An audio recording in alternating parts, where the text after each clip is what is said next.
जय गुरु जी, संगत जी, शुक्राना गुरु जी। आज जो कहानी मैं आपको सुनाने जा रहा हूँ उसे अंत तक जरूर सुनिए।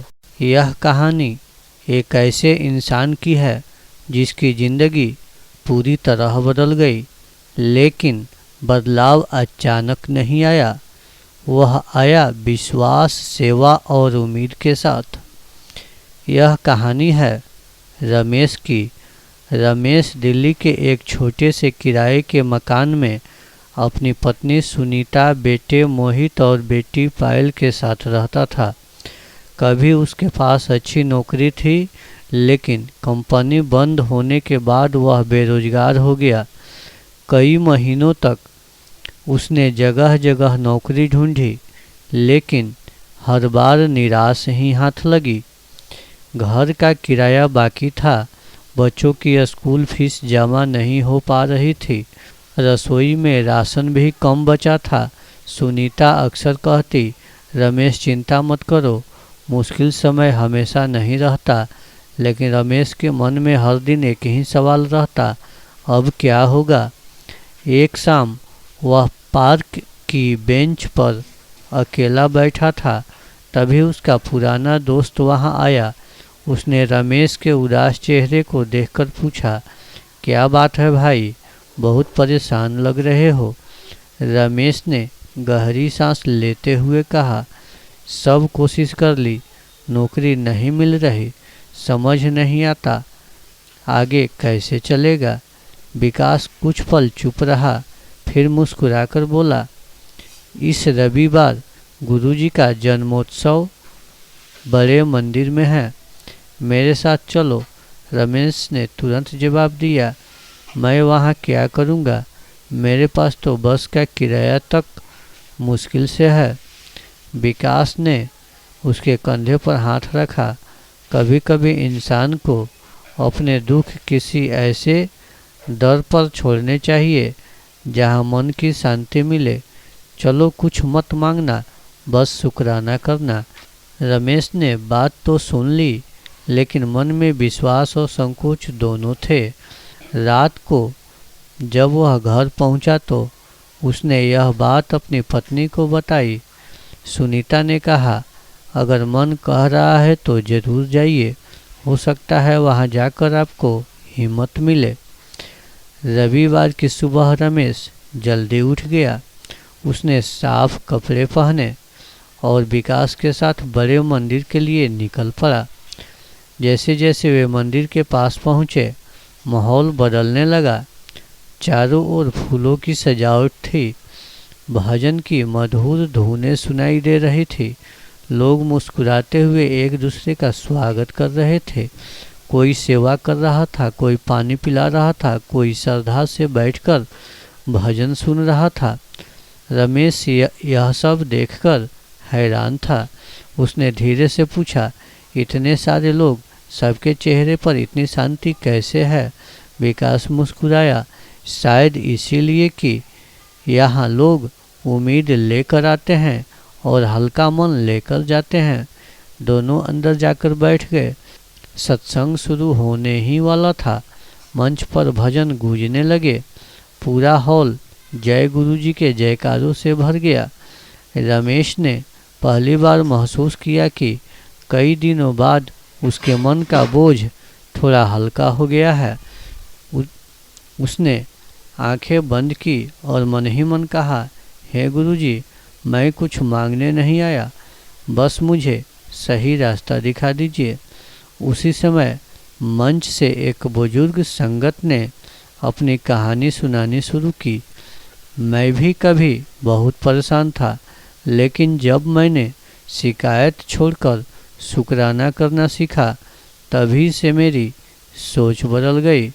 रमेश ध्यान से उनकी बातें सुनने लगा। उसे पहली बार लगा कि शायद जीवन में केवल परिस्थितियां ही नहीं, सोच भी बहुत मायने रखती है। सत्संग के बाद विकास ने कहा, चलो पहले लंगर करते हैं। रमेश ने साधारण सा भोजन किया, लेकिन न जाने क्यों उसे वह भोजन बहुत स्वादिष्ट लगा। घर लौटते समय उसके चेहरे पर हल्की मुस्कान थी। सुनीता ने दरवाज़ा खोलते ही पूछा, कैसा रहा?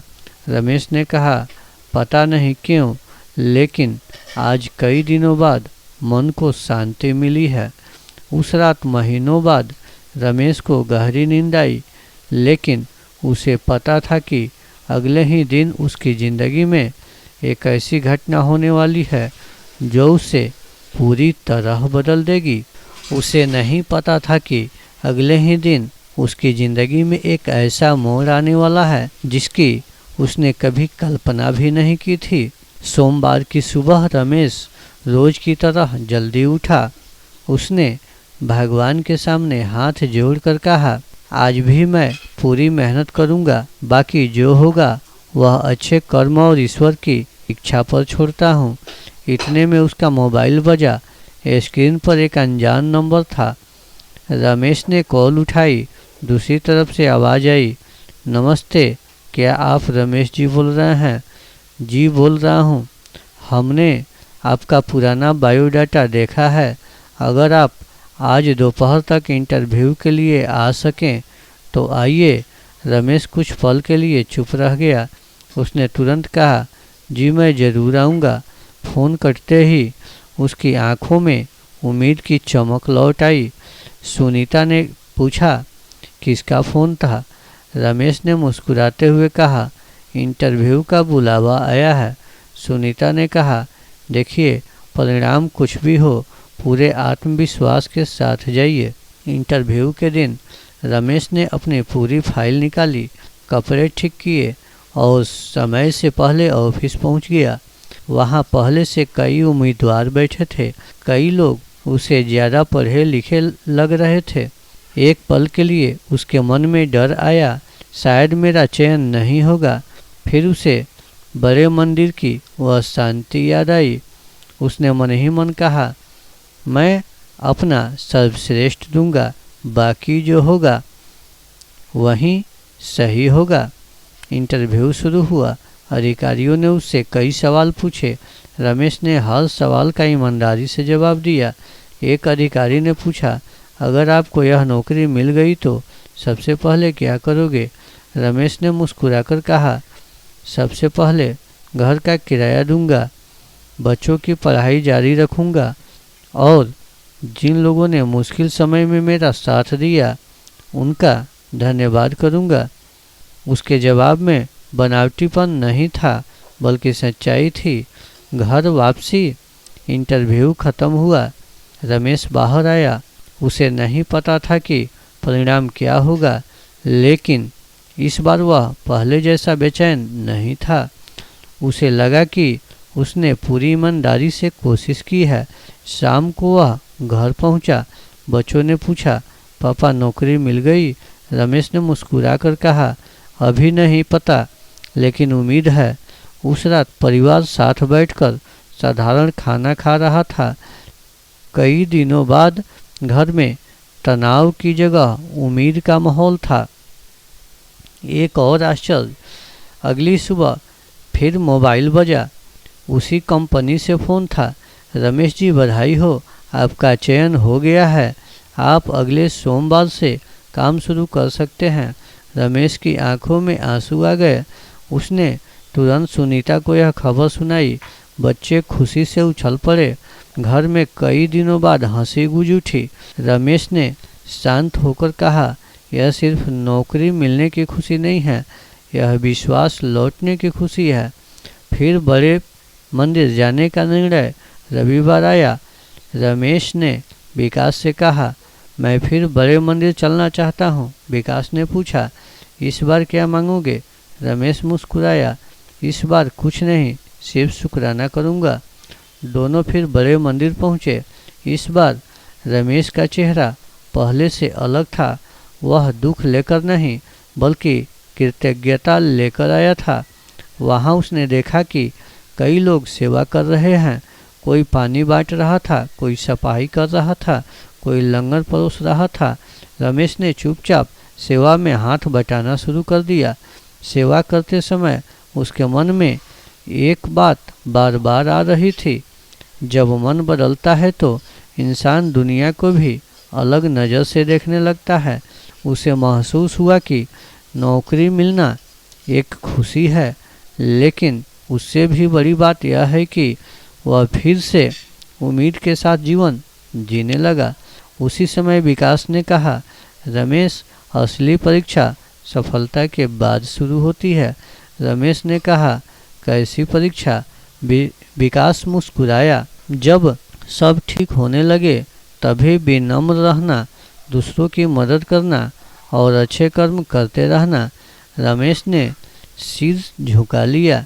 उसे लगा कि बात यह कभी नहीं भूलेगा, लेकिन उसे यह पता था कि कुछ ही दिनों बाद उसके सामने ऐसी चुनौती आने वाली है जिससे उसकी हिम्मत, धैर्य, विश्वास तीनों की परीक्षा होने वाली है।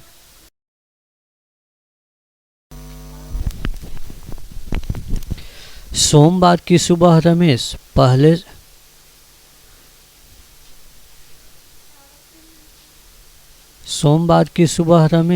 समय से पहले ऑफिस पहुंच गया। उसने मन लगाकर काम करना शुरू किया। उसके अधिकारी उसकी ईमानदारी और मेहनत से खुश थे। पहली तनख्वाह मिलने पर उसने सबसे पहले घर का किराया चुकाया, बच्चों की स्कूल फीस जमा की और घर का राशन भरवाया। सुनीता की आंखों में खुशी के आंसू थे। उसने कहा, आज कई महीनों बाद ऐसा लग रहा है कि हमारा घर फिर से मुस्कुरा रहा है।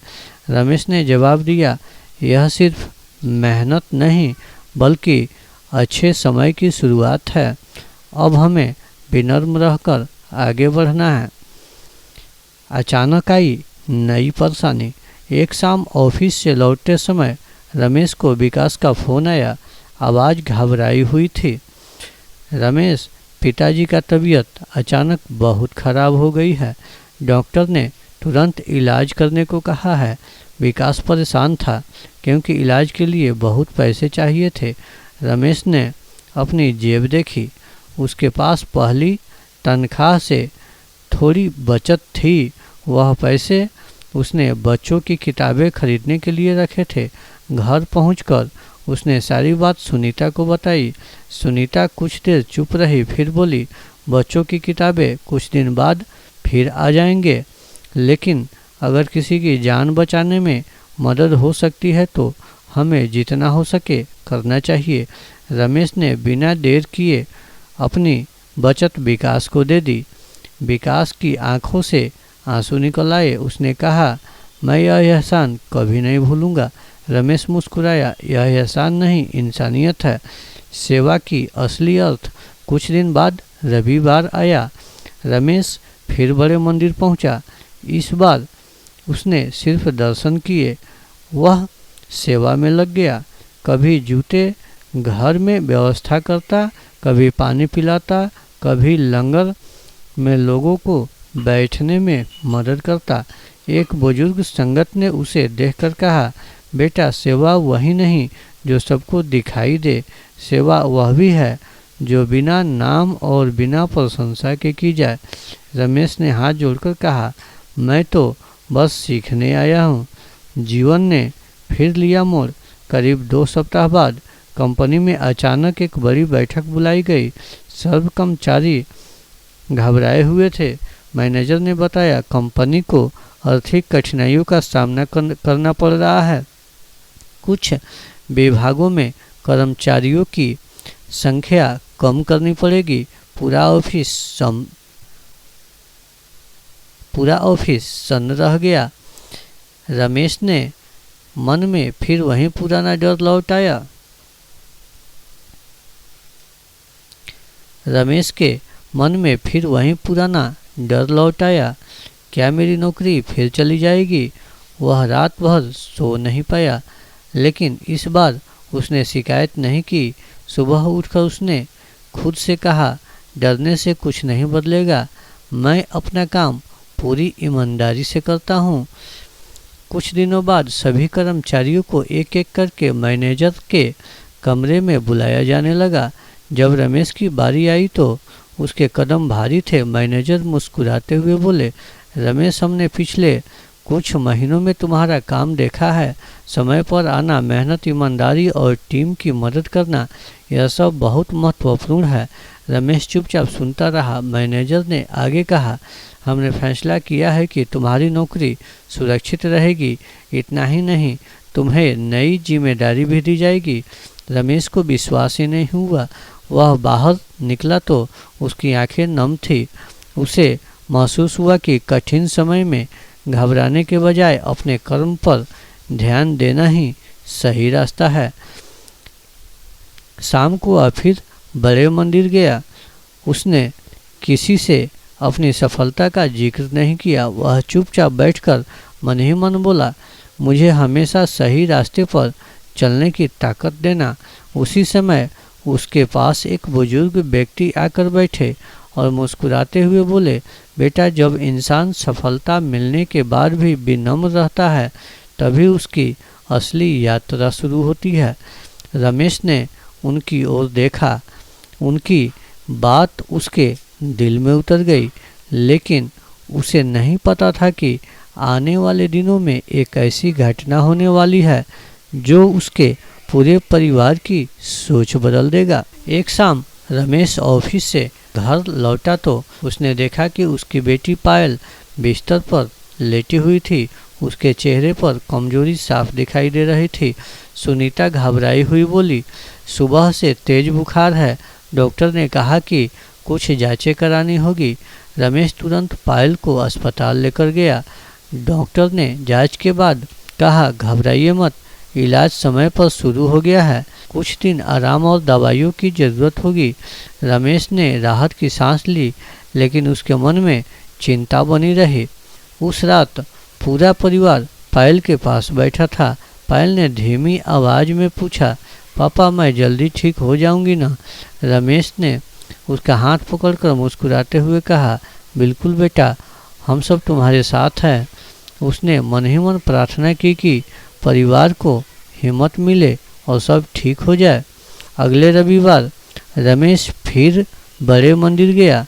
इस बार उसने मन ही मन कहा, मैं यहाँ कुछ मांगने नहीं आया, बस इतना चाहता हूँ कि मुझे सही निर्णय लेने की ताकत मिले और दूसरों की मदद करने का भाव कभी कम न हो। उसने कई घंटे सेवा की, लंगर में लोगों को बैठाया, पानी बांटा और सफाई में हाथ बटाया। एक बुजुर्ग संगत ने उससे कहा, बेटा, जीवन में कठिन समय सभी के पास आता है, लेकिन जो इंसान मुश्किल में भी अच्छे कर्म नहीं छोड़ता वह अंदर से मजबूत बनता है। रमेश ने सिर झुका दिया। कुछ दिनों बाद पायल की तबीयत पहले से बेहतर होने लगी। वह मुस्कुराने लगी और धीरे धीरे स्कूल की पढ़ाई भी घर से करने लगी। सुनीता ने कहा, सबसे बड़ी बात यह है कि हमने घर के बजाय धैर्य रखा। रमेश ने जवाब दिया, हाँ, और हमने उम्मीद नहीं छोड़ी। उसी सप्ताह कंपनी में एक मीटिंग हुई। मैनेजर ने सभी कर्मचारियों के सामने कहा, रमेश ने सिर्फ अपना काम ही नहीं किया बल्कि नए कर्मचारियों की मदद की। ईमानदारी और सहयोग की भावना किसी भी टीम की सबसे बड़ी ताकत होती है। पूरा हॉल तालियों से गूंज उठा। रमेश ने विनम्रता से कहा, जो भी सीखा है वह जीवन के अनुभवों से सीखा है।